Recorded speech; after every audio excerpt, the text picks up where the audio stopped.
and hopefully we can get through the agenda in a timely fashion for you all. Would like to lead in the pledge. I pledge allegiance to the flag of the United States of America and to the republic for which it stands, one nation, under God, indivisible, with liberty and justice for all.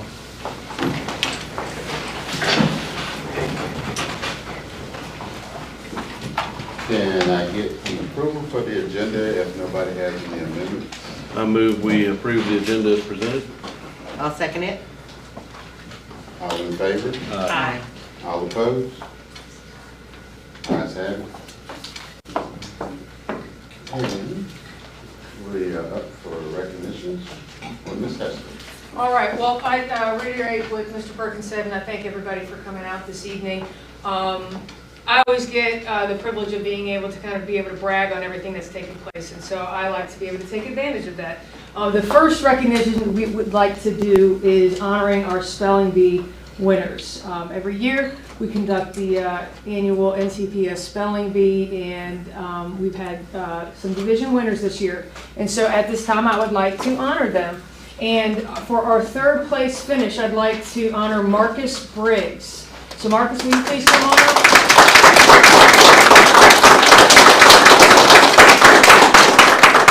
Congratulations. So I'm going to give you this, and what we're going to do, we're going to turn around and look at those cameras right there, like everybody likes to do. Right over in that general direction, and we're going to smile. Thank you so much. Congratulations. Thank you. Thank you.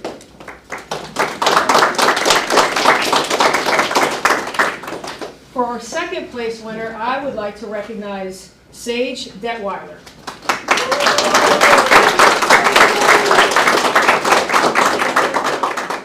We're going to smile right over here. Congratulations. Good job.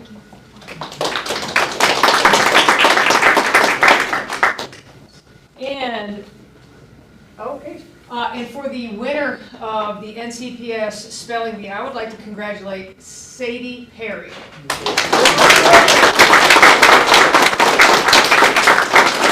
Congratulations. You know the drill?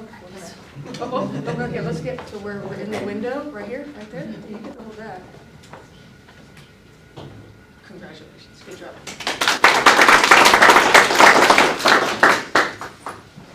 Do you want to pause real quick? Just one. Yep, that's what I thought. These types of events don't just organize and develop themselves. It takes a lot of planning. It takes a lot of orchestrating between getting the students ready, getting the preliminaries done, and then also getting the judges for the final event. So I would like to thank and recognize Ms. Vicki Mays. We're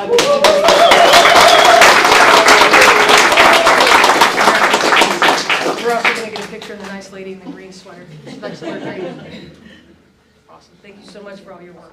Thank you. And congratulations to all of our spelling bee participants, and particularly our first, second, and third winners. Thank you so much. Appreciate it.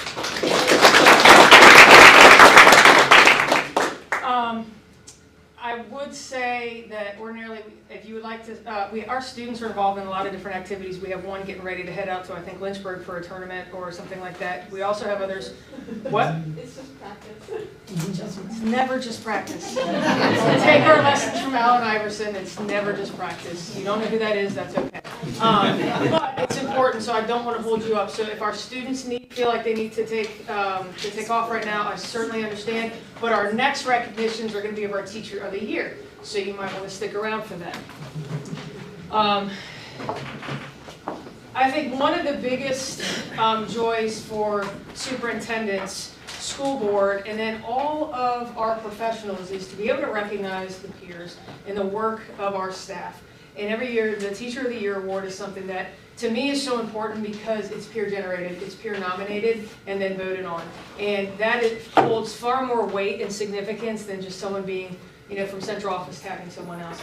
And I think that when I read the nominations and I read these items, that's what really kind of hits me the most is the peers who work with these individuals, see them, acknowledge them, value them, and then recognize them. And so what we'd like to do right now is acknowledge the individual school teachers of the year and then also the NCPS division teacher of the year. This individual who won has been a packet which takes a great deal of effort, is developed, culminated, and then sent on to the state, that then will be evaluated for the regional as well as the state teacher of the year. So it's a pretty comprehensive process.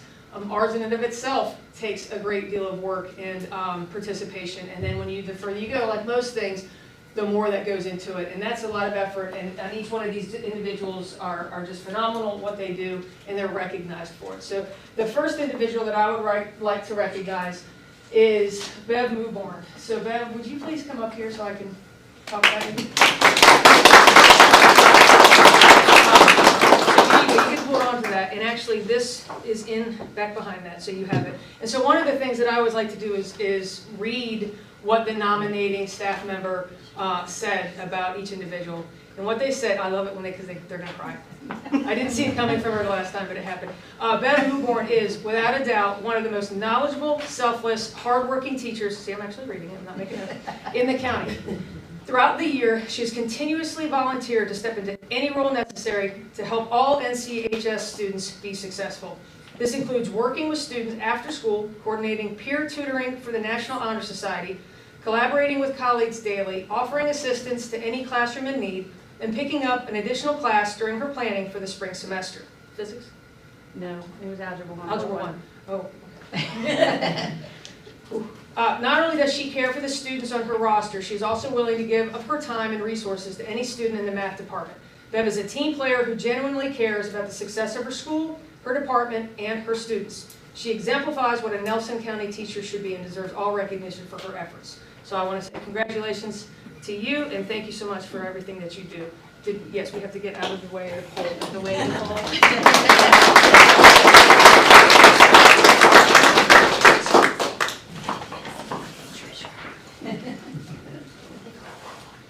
All right, next up is Lisa Falls. Lisa Falls from Ty River.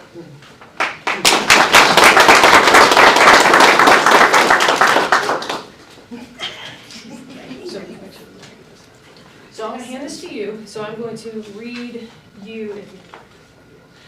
This is what Lisa Falls peer nominated. Lisa is a breath of fresh air to our school. She's personable with her students, dependable to her peers, and a supportive colleague. Her knowledge of technology has allowed for her to integrate engaging tools in her classroom to pique student interest. Lisa serves on various committees and has dedicated countless hours to helping our staff with technology-related questions. Lisa's humor makes not only her students smile, but our staff. She's honest, candid, and creative. I think Lisa deserves Teacher of the Year for all she does to meet the needs of her students as well as foster a positive climate. So congratulations and thank you, and we're going to move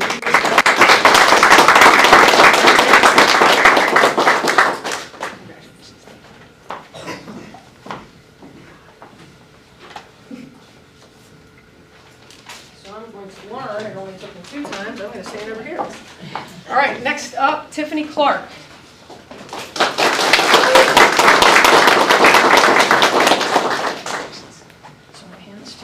This is back behind there. All right. So Tiffany was peer nominated, and this is the thing I want to recognize is sometimes it doesn't take a lot of words to be able to appropriately capture the respect and love that a staff has for their own team members. Tiffany is a highly qualified teacher who is devoted to her students and craft. She does training for teachers at the county level, and her students get targeted instruction. All a very high quality expression by her staff, all into those very important words. So I want to say thank you very much for all that you do. We're going to smile at the nice lady in the green sweater.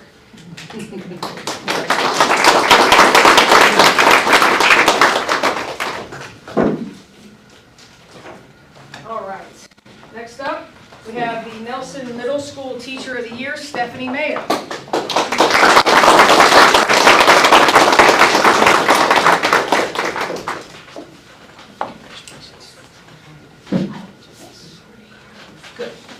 Good, we got you going already. All right. So she said we got her crying already. So that's oh yes. Oh. So this is what one of her peers said about Ms. Mayo. Mrs. Mayo is the type of teacher who does what is best for her students while holding high expectations. Her students know her as kind, involved, transparent, and supportive. Students talk highly of her in my classroom and speak of her positively. Not only is Ms. Mayo effective as a classroom teacher, she also serves as a coach for fall and winter sports. She takes pride in being a Mustang and instills this in her student athletes. Mrs. Mayo also serves on leadership committees, such as Lead Innovators, where she is seen as a leader who inspires her colleagues to think outside the box and connect with the community. So I want to say congratulations to Ms. Mayo, because not only is Ms. Mayo Nelson Middle School Teacher of the Year, she is also the NCPS Division Teacher of the Year. So please join me.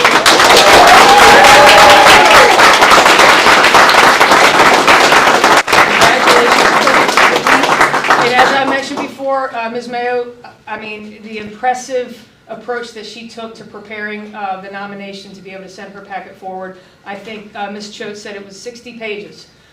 So, you know, that in and of itself shows the dedication and commitment that she has to her craft, to her profession, and to also honoring her colleagues.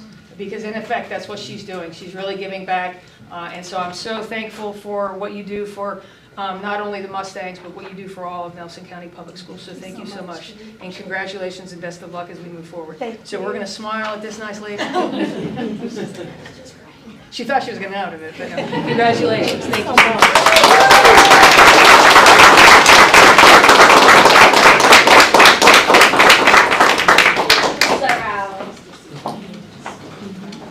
All right. So, some of you may know this and some of you may not. February is School Board Appreciation Month.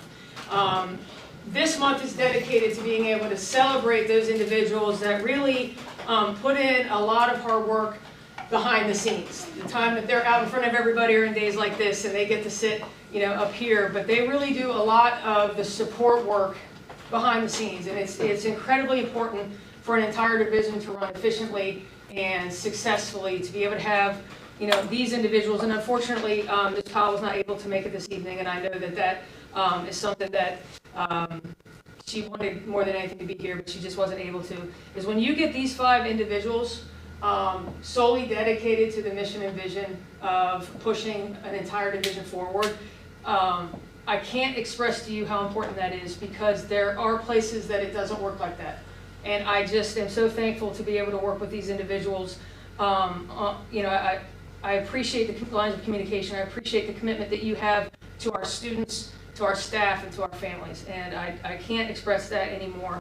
And there's, you know, it's unfortunate that the shortest month in the year is the one dedicated to them, because it really should be all year long. And so at this time, I want to be able to acknowledge, I want to thank all of our schools. Each one of our individuals was greeted at their seats by kind of a thank you care package that was put together by each of the schools, children from the schools, administrators from the schools. There's a plant, there's some t-shirts, there's kind of some gear, some spirit wear, with all the stuff that you have to lug back and forth between meetings. There's a bag for you to carry it with. But it's just a little bit for us to be able to say thank you so much. And I know some of the students took their time to be able to write thank you cards, and they were pretty excited about it. I know when Ms. Walker was putting everything together, she's like, they were excited about this. And so what I'd like to do, we're going to spend all month being able to celebrate these individuals. This is just kind of the beginning of it. But please, when I say your name, will you please make sure you make your way up here so we can have Dr. McCormick take a picture of you. I know everybody loves that. So the first up is Mr. Caesar Perkins, our Vice Chair.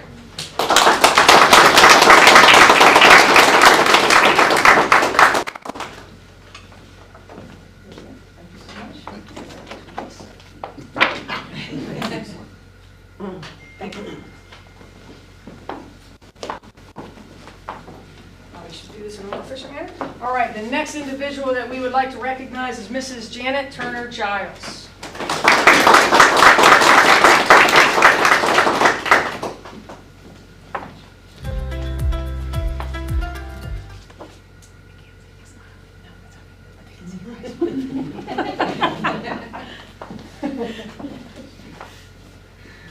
She said they can't see me smiling. I'm like, but they can see your eyes smiling. So next up is Mr. George Cheatham.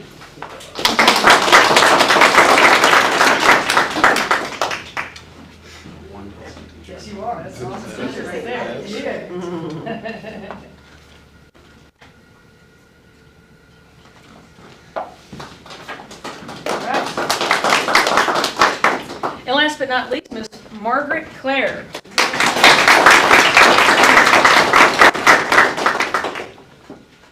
Congratulations. Thank you so much. Pretty lady. Yes, you I met you, of We course. also recognize during this time those individuals that play a part on the school board, although they may not be elected officials, they are integral pieces to the operations of the school board. And I would like to thank Ms. Tammy Ponton.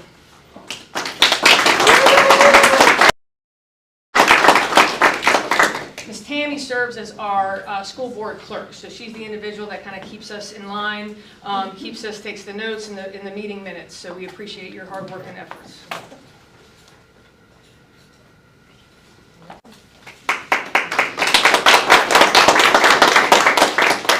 And we also sometimes have to have a backup to the deputy clerk, and so this individual loves to be called out in front of everyone and get the attention. However, she is the most deserving individuals to be able to get the thanks and gratitude on behalf of us, and it's our deputy school board clerk, Ms. Shannon Irvin.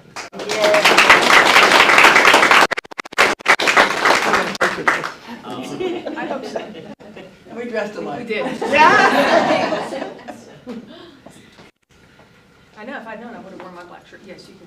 Thank you. All right, thank you so much for allowing me the opportunity to be able to recognize these great individuals. All right, thank you, Ms. Hester, for all those recognitions, and we're going to move on. Comments from board members. Ms. Carmichael, if you'd like to go first. Mr. Perkins, if I may interrupt briefly, our recognitions, if they need to. Yes, if you all need to depart, you may do this at this time. And I will also provide our proclamation. Okay.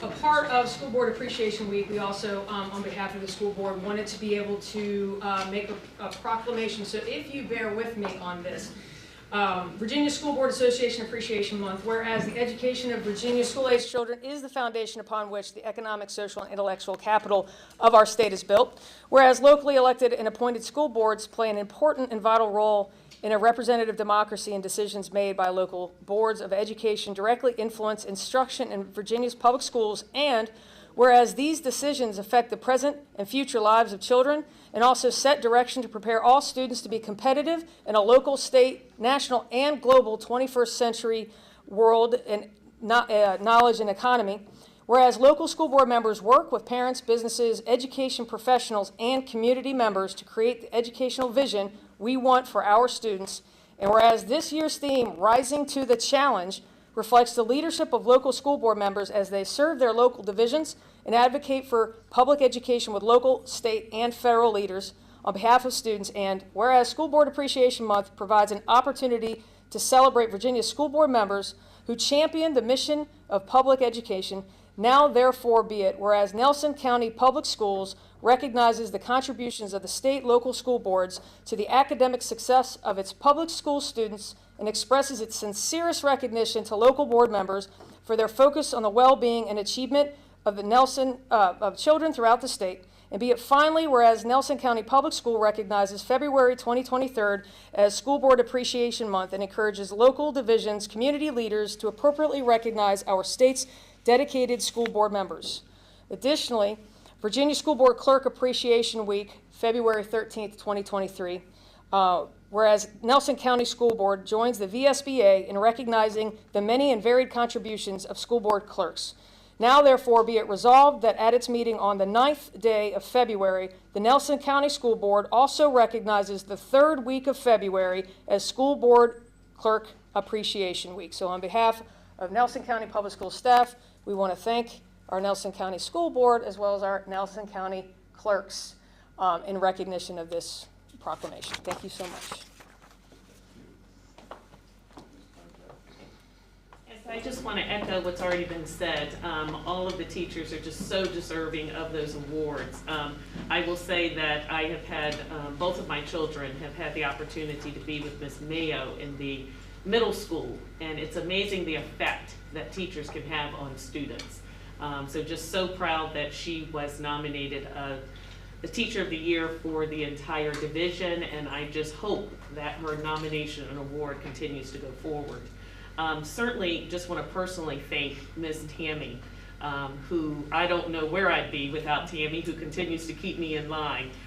You know, it's so interesting the work that has to go into being a clerk. And it is often unrecognized, it's often unnoticed. But for those of us that have to lean on you a lot, you do a lot, and I really, really appreciate everything that you do. So thank you. Mr. Chief? Thank you. I'd like to start by congratulating the winners of the spelling bee. That is an outstanding achievement because spelling is really the first block to reading, and reading is the first block to success. So I think that's outstanding. And to our Teachers of the Year winners, I mean, all of you are outstanding. I apologize that I was not able to make it to the schools to the presentation, but they just tireless work put in by these individuals, and it shows. And the majority, every time this happens, when people get recognized as Teacher of the Year, they are the favorite teachers in the school because they challenge the students the most. They know their students the best, and they put in the most time. And congratulations to all. That is absolutely yeoman's work and very, very well deserved. I think that was it. There was one other thing I had, but I can't remember what it was. You can interrupt me if you want Okay. to. Is it my turn? If you'd like to. I too would like to acknowledge the spelling bee winners. It's I love spelling bees, and the one huge fail I've ever had was standing up in front of a bunch of people, spelling a word I should be able to spell, but having to say it out loud, it's surprisingly difficult. You should try it sometime. And so, very proud of those children, and I love, you know, to be able to see the kids that are succeeding come in and show themselves to us. That's an exciting part of what we get to do. Also, Tammy, I too could not live without you. And I'm so glad you do everything that you do. And I wouldn't have made it this far if had you not been there. So thank you so much. And Shannon, as deputy clerk, I know you don't get to deputy clerk that much, but Thank goodness. but No one knowing, appreciates Tammy more than I knowing that you're there, you know, puts all of us at ease as well. So, and then board, you know, these guys work so hard, and I appreciate their really hard work. And I mean, it doesn't seem like it seems kind of like boring, and it is, a lot of it is boring, and but a lot of it is exciting because we get to see what the kids are doing, and we get to support the teachers and all of the people that work for the schools, and it's just, I'm not going to go on. But anyway, thank you guys for all the work that you guys do, and thank you as well, Dr. Hester, you're amazing. Teachers of the Year, that is so cool that they get recognized by their peers, and you know, and hopefully we get winners on the state level too. That'll be great. And I think that's it. I think I had something else too, but I can't remember what it is. Tammy. And mine was congratulating Tammy and thank you for everything that you do, both of you, because from the time I was a brand new member through being my time as chair, and even now, I just, when I have questions, I call, and if I forget something, then I'm reminded, and it just, it's unsung work for sure. Good. So I want to thank everybody, and I appreciate each and every one of you on the board, Tammy, Shannon. You know, they said you can't lead from the back, but somebody has to be in the back pushing the bus forward, and that's Tammy for us. She keeps us all, you know, looking like we're in control and doing what we're supposed to do. So we really appreciate that. I had the opportunity with Ms. Powell to travel to each school to be able to hand out the Teacher of the Year awards that day, and it was very exciting. The kids were like taken back. Everybody was just, you know, surprised that it was them. And it was just fun to see, you know, how they all came together. Like I said, all the kids in the spelling bees, and that's something that I don't do well, so I'm very proud of them kids that can stand up in front of people and do those type of things. So, and I think that's all I have. We will move on to important dates. Ms. Tanner, important dates, do you have important dates? Are they up there? Yeah. I wish I could see that. We do have several important dates coming up. We have a staff appreciation event planned. We did one in the fall, just to be able to demonstrate to our staff how much they are appreciated, and also to kind of support that one Nelson mentality of bringing everybody together, not just high school, but bringing all of our schools, all of our staff. I think something very important to me is just that everybody recognizes each of our positions within the division is integral to the success for the entire school district. And without each one of these individuals, we really couldn't do it. So we're going to have a spaghetti dinner tomorrow evening. It's also in concert with the senior night for the boys. We just wanted to be able to bring more people out. Spaghetti dinner. We appreciate Greg Mullins and Ms. Cannell and everyone else who's put this together. It's not a small feat to do things like this. And we just, we hope everybody has a good time. We recognize not everybody might be able to make it out, and we'll have something else in the spring. It's also CTE month this month, so I do think that that's something to recognize and celebrate. We've got a holiday coming up on the 20th, which is President's Day. We have the school board meeting and budget work session coming up towards the end of February, and that's one of those if necessary, as we move through the budget process. We have the end of the grading period coming up on March 15th. March 16th and 17th is dedicated to instructional planning. We got report cards going out on March 24th, and then secondary and elementary family teacher conferences coming up towards latter part of March. So there's a lot of things going on. I also do want to recognize the School Counselor Week this week, and want to thank all of our counselors for the work that they do. They work intimately with our students and are able to provide that support for them. So I just want to say thank you very much. And now we'll have comments from our student reps.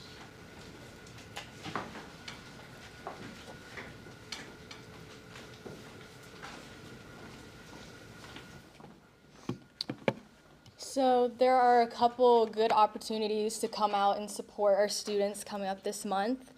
First, we have the Nelson County High School Band Boosters. They're hosting a talent show for the middle school and the high school next Friday, actually, on the 17th at 7 p.m. And the Band Rewind will be doing a show before the talent show at 6. Admission is $6, for everyone, and then kids 3 and under get in free. The band kids are going to be selling raffle tickets, and there will be concessions, so it'll be a very fun night. Also, the FFA is hosting another dinner to raise funds for the soils team going to a national competition in Oklahoma. It's going to be steak and potatoes, so very delicious. Adults are going to be $20, and kids 12 and under are $15. I just wanted to mention again that next week we have senior night, and then spring sports will be starting. And speaking of spring, we also have the spring musical.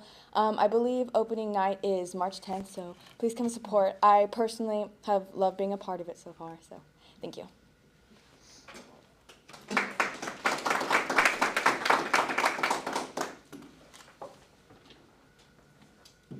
Can I ask one question? What is the spring musical? I think I saw what it was, but I can't remember. It's Guys and Dolls. So we're on to public hearing. Superintendent's comment. You say so much. I do.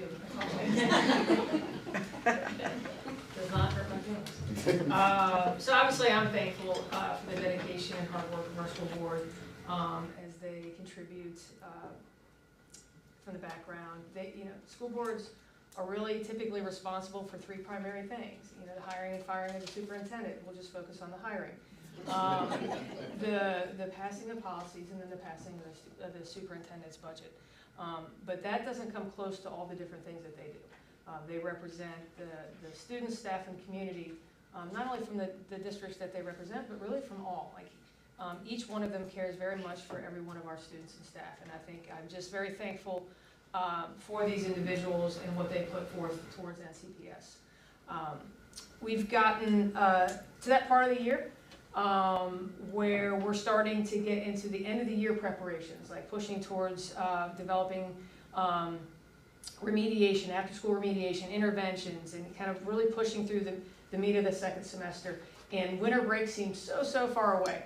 And I just want to thank all of our teachers and our students for staying focused on the main thing, and that's you know, the instruction and safety of our students, and I just appreciate that.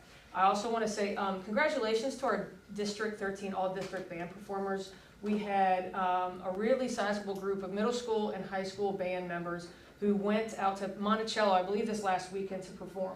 So you had a middle school performance, and then you also had a concert band, and then a symphonic band performance. And it just was a fantastic performance. If you didn't get to see, we have some clips and some pictures on our Facebook page. But it is really great to be able to see all of our students be successful in a multitude of avenues. Like I said, CTE month, school counselor week. Thank you to all of our school counselors. Our staff appreciation tomorrow evening. And then I do want to say something that I think is really important. I mentioned it at the last school board meeting, but we'll be sending some communications out. I do want to acknowledge that we are seeing an uptick in vapes at our schools. You know, our secondary schools are battling this, and we're starting to see that transition where it's just not tobacco, it's THC. We're aware of I'm in communications with superintendents all throughout the state. So this isn't just a Nelson concern or problem. This is a Commonwealth of Virginia. This is a nationwide concern. So we are seeing that increasing in frequency. In order to deal with this, our administrators, this is what they're dealing with on a daily basis. This is what monopolizes their time. Our concern is, one, academically, the research is out there to show that when you integrate these substances into children, it impacts them. Maybe not today, but it will. And it's impacting these individuals academically because we take it seriously and we're going to address it. But there's a bigger picture here, and that's the health concern. And I urge our families to get involved and to have these conversations with their students and to have these honest conversations initiated. Don't wait for your student to come talk to you about it. Initiate these conversations because we're seeing it. It's important to be able to have these conversations with kids. We've already put some trainings into place for our secondary staff back in, I believe, December. I know Mr. Walker, Dr. McCormick, Ms. Vest, some of our local agencies have been working hard to try to find the resources and also some educational trainings that we'll be doing with our students, and we'll also look to plan for our families, because what we're dealing with doesn't look like what maybe some of us when we were in high school or middle school. It doesn't look like the marijuana or THC that we are used to. It doesn't smell like it. It doesn't look like it. It comes in innocuous little packages that could look like an earbud case. It can look like a pen case. It can look like a lot of different things, and it has really kind of kid-friendly aromas. They're fruity aromas. They're things that you wouldn't necessarily think is not associated with a kid. So that's what I'm saying. You've got to have these conversations. Our administrators, our teachers take this very, very seriously. And we want to make sure that our students feel safe and they understand that we take it seriously. We don't want them to be around it. And so this is something that I just ask that we really have that open and honest dialogue with our kids, because this is something that we see. We know it's here. It's all student demographics.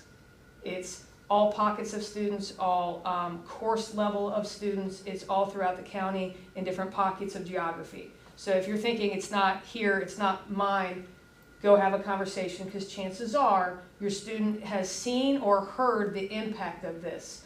And I say students, I'd have that conversation all the way down to elementary. I'd have that conversation. We know that it's legal and for 21 and over. It is not legal, whether it's a tobacco vape, a THC vape, edibles, which we are seeing in our community right now. It's not legal for under 21. So please understand that. Please be vigilant. Don't be shy about searching your child's belongings, their car, their jackets, their book bags. Have those conversations with them. Because the more we're active about this, the more we're able to address it. And I hate to sound negative about that, but this is our children's future. It's their health, and it's their academic future, and it's social, emotional as well. So I just urge you to please help us with this and battle it. So thank you. Okay, where is your pathways in this agenda? Is it on It is. We I think we have a little ways to go on the to back? go. We've got Yeah. the public hearing. Oh, yeah. So, no one? So, no comments from the public, so we're good. The consent agenda and the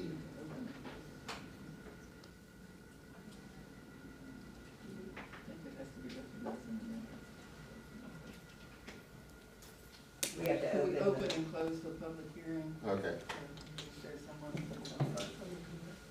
Okay, if, we'll back up a little bit. We're gonna open the public hearing as the clerk has checked and there's no one signed up for public hearing or public comments, is that? And Is there have anybody?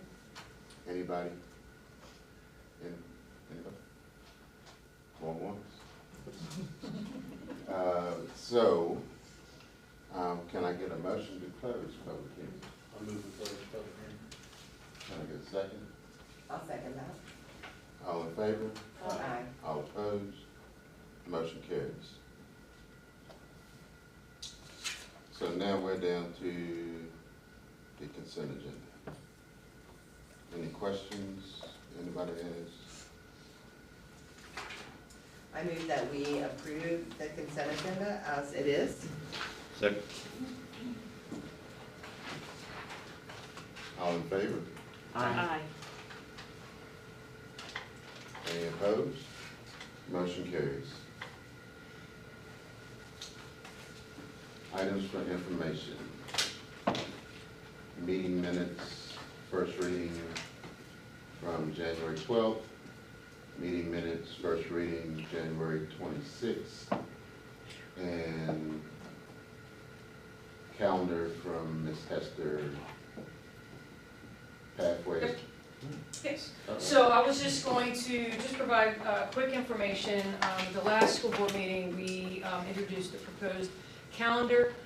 We have conducted, to begin the process, we conducted a survey from our staff about what do you like about this year's calendar, what would you like to see changed.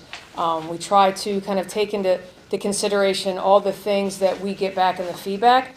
Additionally, there was a development of 3 options for calendars. We sent a survey back out to staff to garner some feedback on that, as well as the current junior class, because the reason why we wanted to do that is they're the rising seniors. There has been a little bit of a proposed establishment of a different graduation date. I will say that in our survey results, option A was a pretty significant favorite. Feedback that we got was the start and end dates. If you'll notice, you have A and B in front of you. The start and end dates for A is the 14th, I believe, Monday the 14th of August. So that shifts the start of school just a week later, which was something that was, on behalf of our staff, something that was important. But we're still ending the first semester at winter break, and we're still ending the school year before Memorial Day. And that was something that resounding, hey, I like to start and end dates. I want to start at this time. It's a week later. That does have an impact on the first semester calendar, but I want to remind everybody that we're operating off of abiding by the 990 hours, not specific to the 180 days. And I just want to remind you of that. Within this calendar are built-in asynchronous days, which is an opportunity. Feedback we get is we're really trying to promote that family engagement and family teacher communications, but that takes time. With the increase in data that needs to be evaluated, disaggregated, and used, because we now have fall growth assessments, we now have winter growth assessments. There's just more being asked of teachers. We want to build in some time for them to do that. And that would be an asynchronous day for students, meaning they're not attending. I don't want to get this confused with a remote learning day. There are opportunities for activities for students to take place that day, but it is I had a parent advisory meeting, family community advisory meeting last night, and one of the things they said is it's a great breaking point to be able to have students make work up. They become overwhelmed in the process of everything. So those days can be utilized for a great many things, planning or meetings that take place otherwise in a teacher's evening or right after school. So there's a lot of advantages to it that I just wanted people to keep in mind. The feedback that we got from staff is please keep those days on a Friday or Monday. And parents and students also indicated that when you have it on a Wednesday, there's some advantages to it, but one of some of the disadvantages is the disjointedness in the week. Another disadvantage of that would be childcare in the middle of the week, as opposed to maybe having a family member keep the supervision over the weekend or something, being able to organize for more consistency. And then also for some of our students, it's difficult to have a break in structure and a break in scheduling. It's difficult for some of the adults also, so we want to keep that in mind. The students did respond back. Of the 7 students that specifically mentioned the graduation date, 5 of them liked the 17th. A parent that I have on the family community advisory meeting indicated that as a parent of a rising senior, they appreciated graduation being on the 17th and not the Friday of Memorial Day. And again, it's preserving that holiday. I think people don't really recognize Mr. Walker is going to know what it takes to go into graduation. High school teachers know what goes into graduation, and when you just lock that into the last day of school with everything else going on, there's a lot of advantages by bumping it back a week. And I just want to really take into that consideration. We're really working hard to get that feedback and see how we can incorporate it, and we're still trying to do that, to take that feedback. I know the teachers don't want to start in July.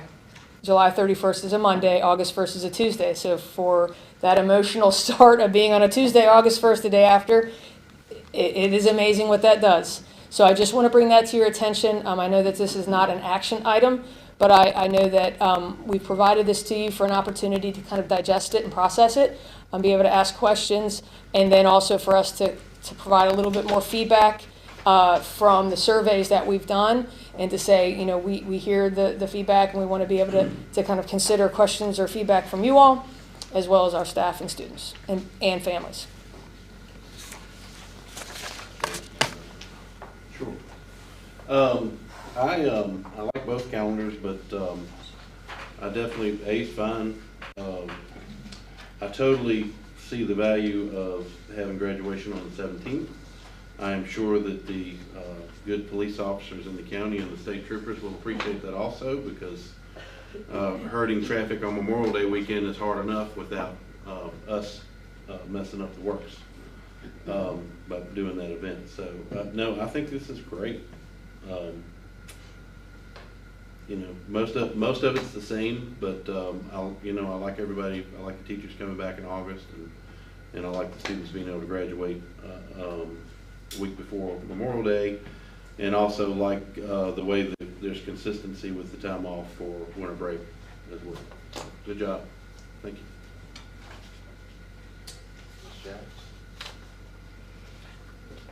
you. No comments, because I think at this point, we're not voting. No, It's we're not. merely that you are looking at calendar A and B, and it looks like there's still some revisions, correct? Minimal. Okay. I mean, at this point, minimal. I will say, we did from the Superintendent Staff Advisory Council, there was a request to move kindergarten day That's what I'm. from, and I believe it might be on that, we may have been able to reflect that.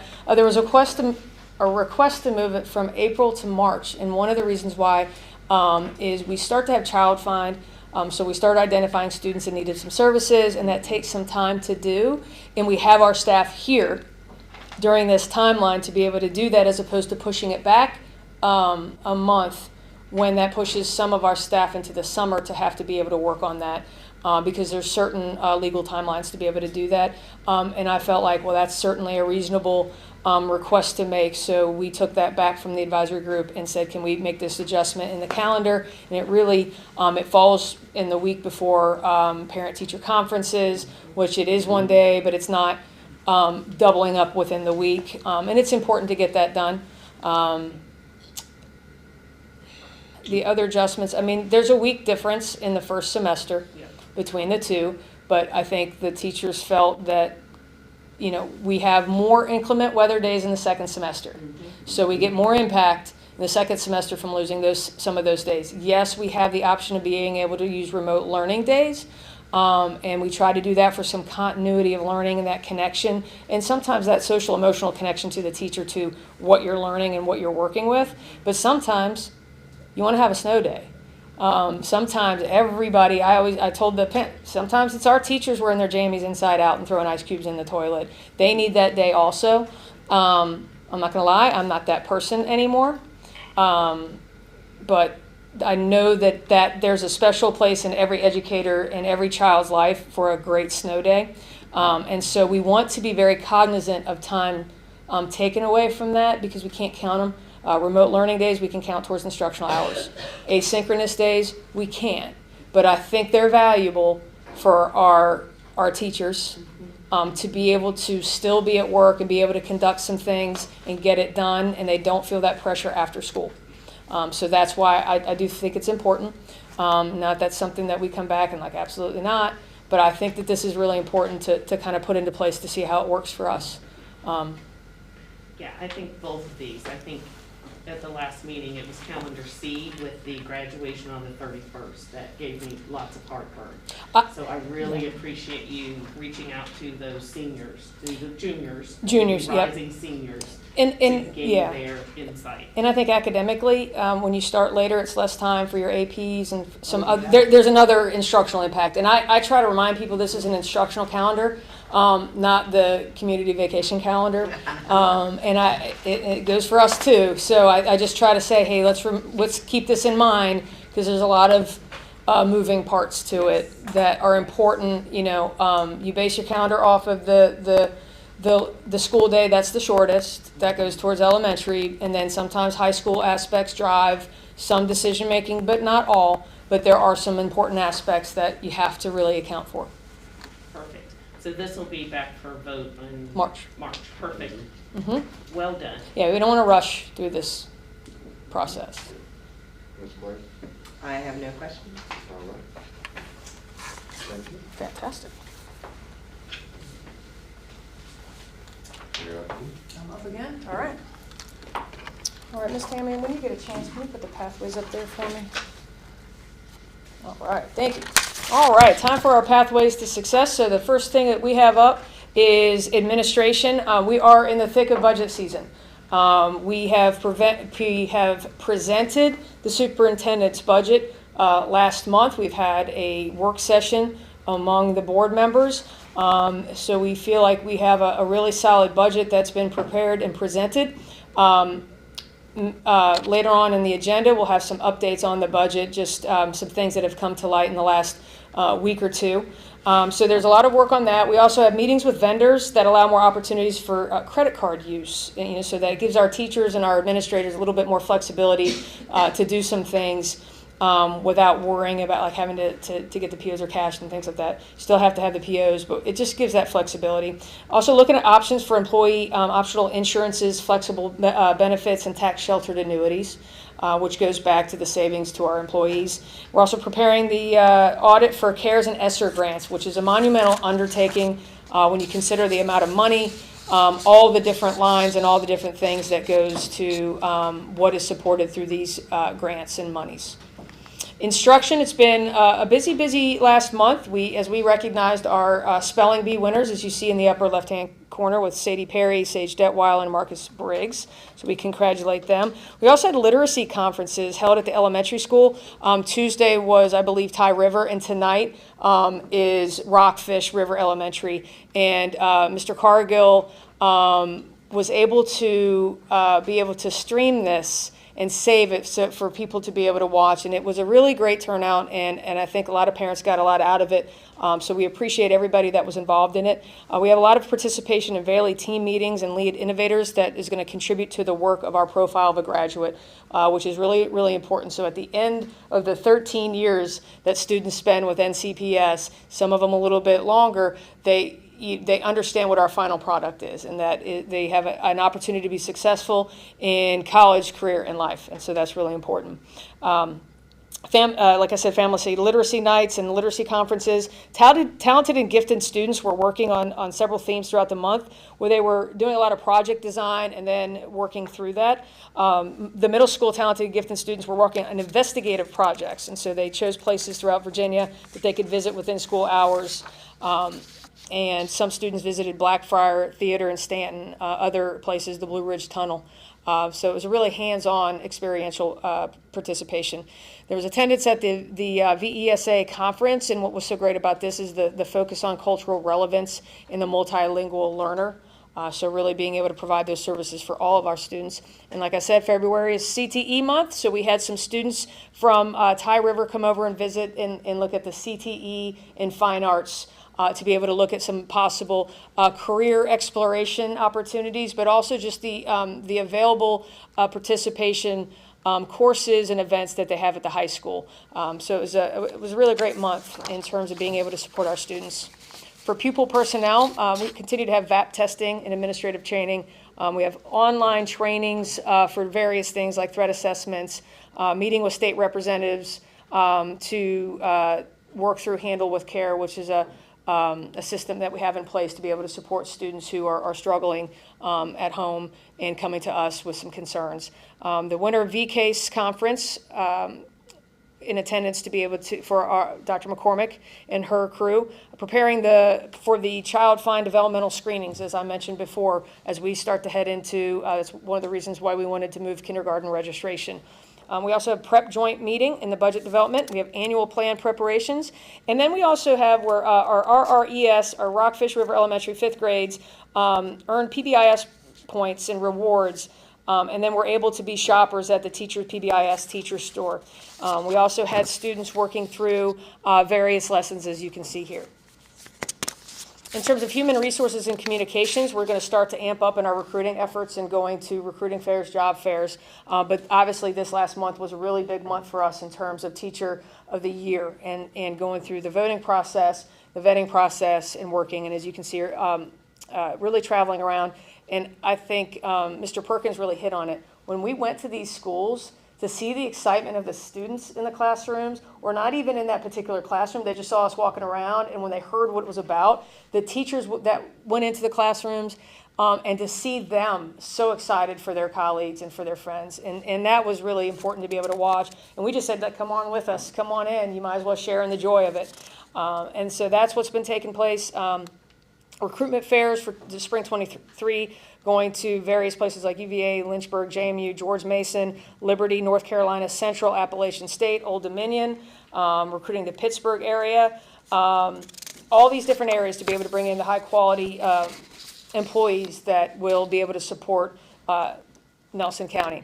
And the HR team also attended a Region 5 HR directors meeting, so being able to network with others and hear different approaches that they have. Technology, we've really been working on the switch out project. So switches both at I believe at central office and Ty River, but also looking for the future using E-rate purchases for replacements for next year. So kicking off the 23 school division cybersecurity plan, Mr. Cargill and his team went out to schools and really kind of reviewed the cybersecurity protocols and also changing of passwords and that process that will be ongoing. So he's done a great job going out, sharing these ideas with our teachers.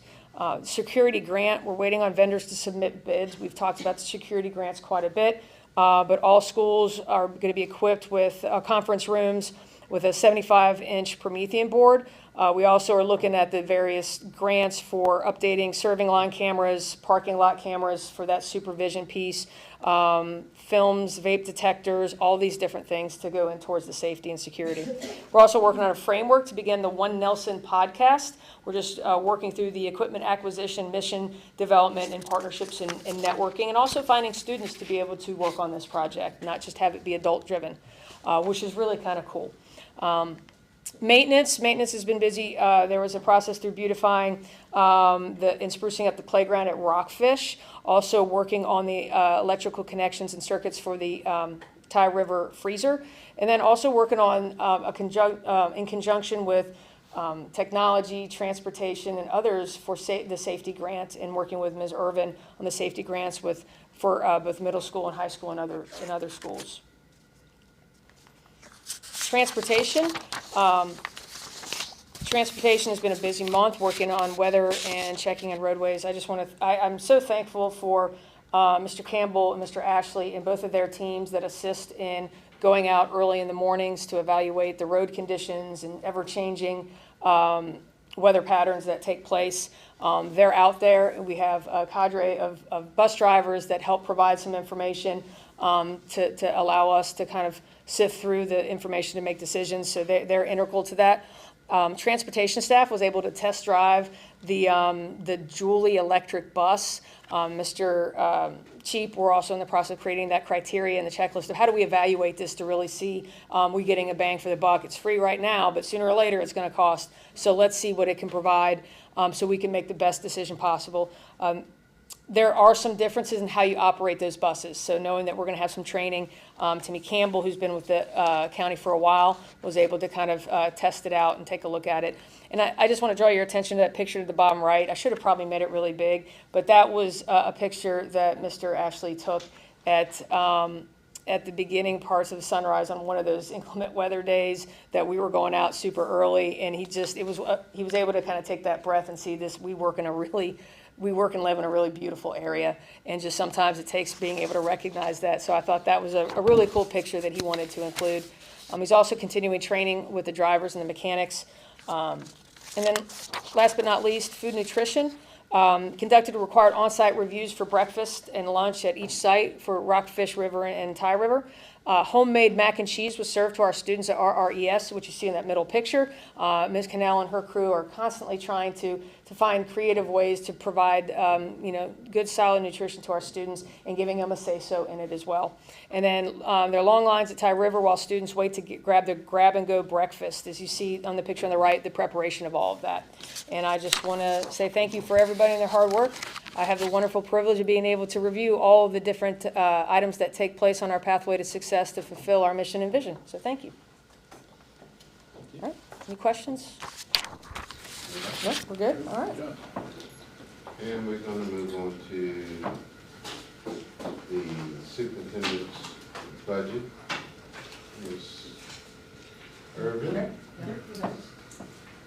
Tammy, can you hit the state and local funds on the PDF? So Tammy's bringing up a copy of the calc tool that the state gives us to anticipate state revenue. A couple of the items that are highlighted on that sheet, first two items, one is basic aid and one is sales tax. In order to calculate basic aid, there is a formula, and sales tax is subtracted off of it, and I'm going to show you that in another minute. If we'll scroll down a bit, there's another number that is highlighted, the supplemental general fund payments in lieu of food and hygiene tax. This was an initiative of the governor last year to reduce the sales tax on food and hygiene items that consumers pay at the grocery store or the Lowe's or Walmart or wherever they're buying items. And that would have had a negative effect on school revenue. So the General Assembly tried to hold the school divisions harmless and allow additional funds in a different line item to make up that difference. The next, keep scrolling down, at the very bottom, it shows you how the basic aid is calculated and how sales tax is subtracted off of the total cost and factored by the complement of the composite index. So our composite index is 0.5888, so the complement of that is 0.4112 to make one whole.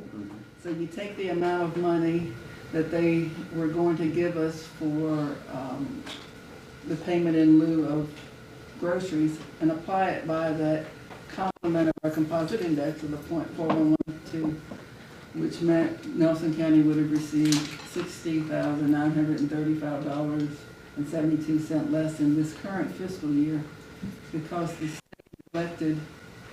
I don't think it understood, and I'll show you another sheet why I don't think they understood the intent of the General Assembly to treat it the same as sales tax. Because when they put it in this calc tool, going back to the beginning, they had the standards of quality programs, they had basic aid and then sales tax, and then as an incentive program, they had supplemental general fund payments in lieu of food and hygiene tax. So I don't think they recognized that the General Assembly wanted them to treat it just like sales tax. Can you go to the next sheet? So I took the liberty of showing you there is a component of our calc tool that gives definitions of how funds are calculated, and the basic aid formula was one of the ones that they defined. And the snapshot from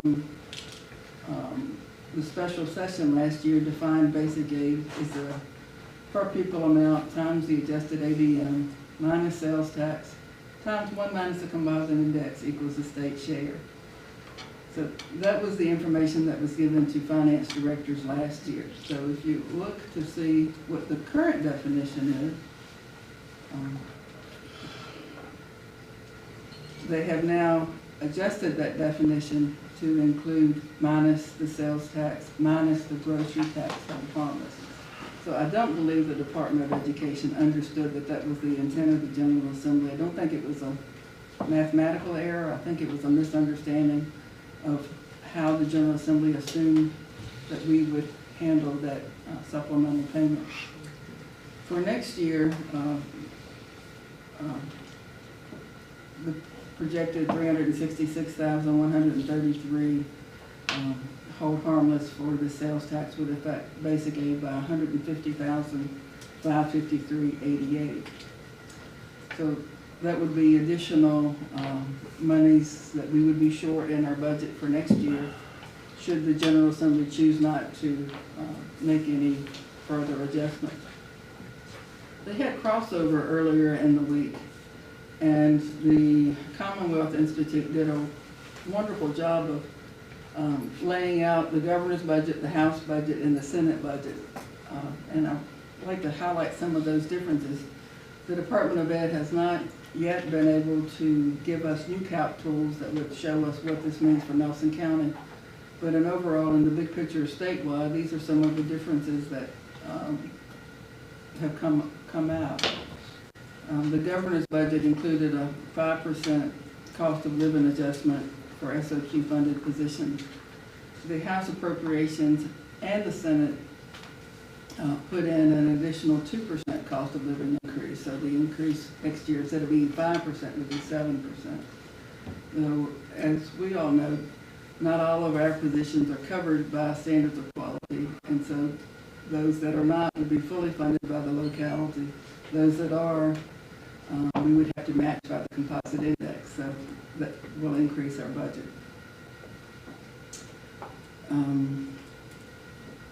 Retention bonuses, the governor had a 1% retention bonus for SOQ funded positions. The House appropriations provides $1.7 million non-general fund for a $1,000 bonus for certain regional programs. So I believe that would be no retention bonus for SOT position.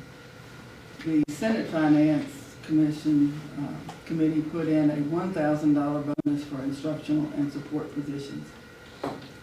That $1,000 bonus is different than the 1% bonus that the governor had, so that would increase our budget as well, because we took that 1% and equated it across the budget, and it amounted to about $300 per employee.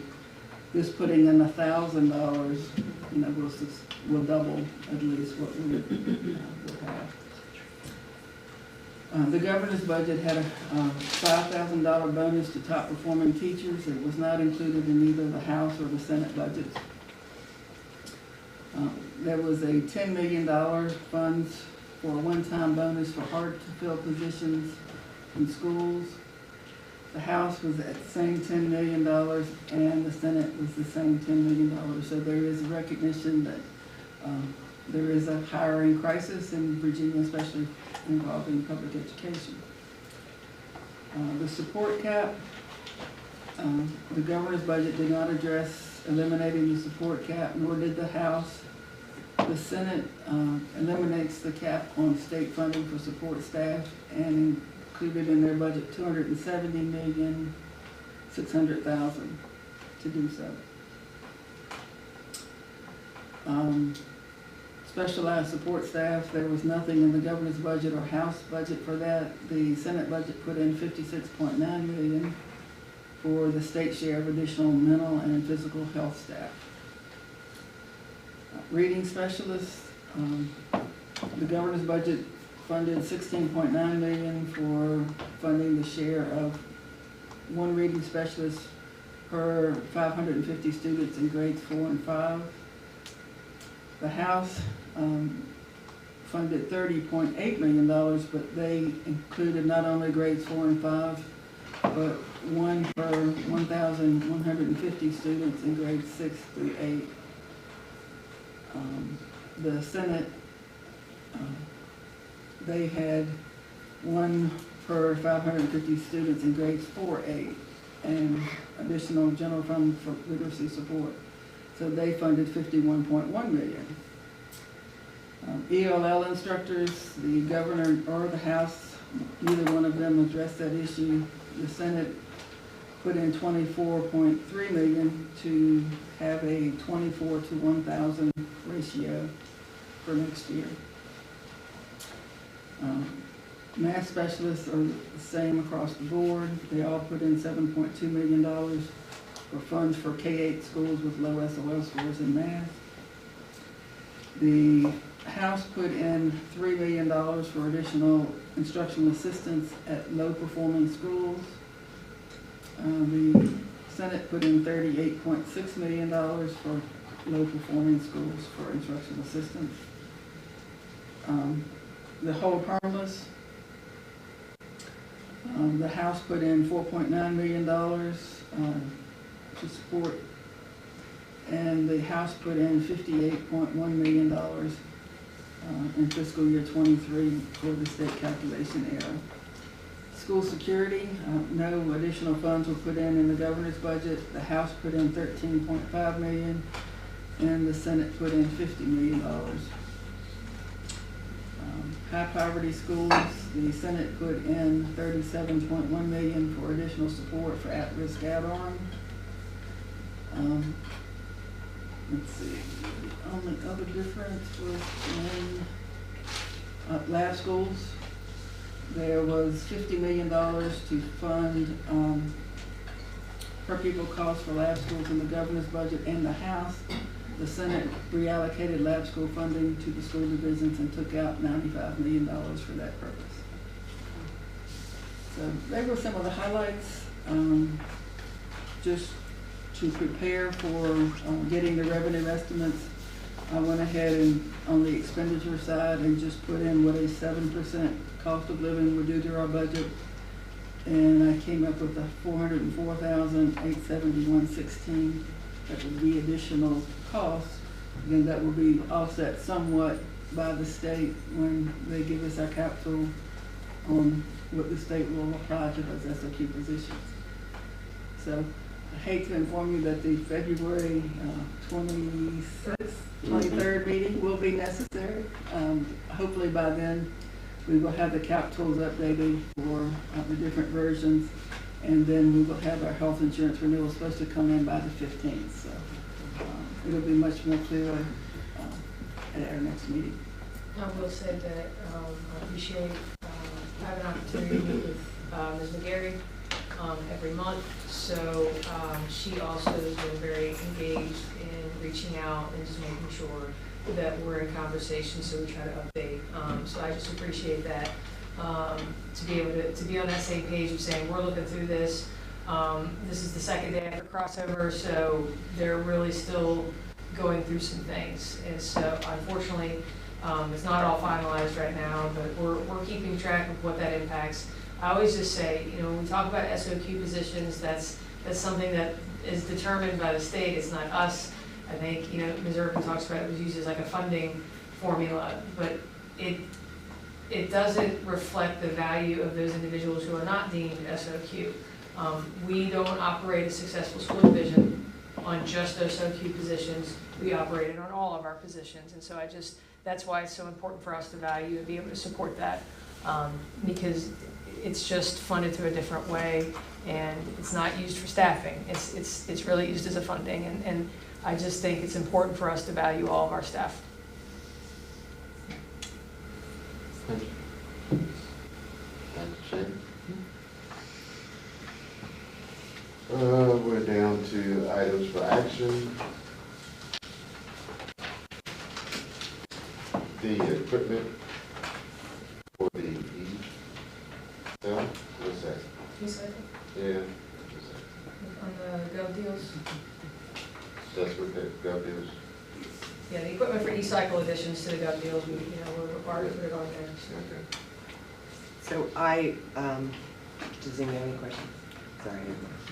So then I will move that we put those additions to eCycle for govdeals.org, add those pieces of equipment. Second. All in favor? Aye. Motion carries.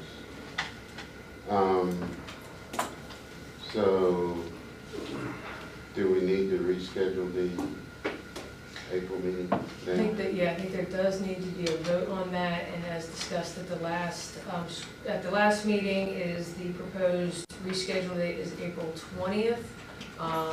There is a proposed joint meeting with the Board of Supervisors for the budget. I have shared that date with Ms. McGarry, but a proposed joint meeting maybe to begin at 6 with the school board meeting to begin afterwards. So that would be the date for reschedule. I believe the last discussion is keeping those dates at the same night. So will we still need the 23rd? Of February? Yes.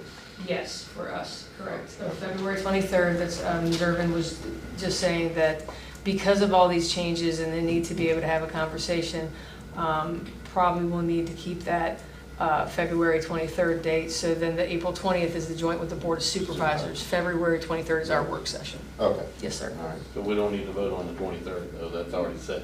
We just need to. No, we're just voting on the April 20th school board meeting? Yes, sir. So you need a motion?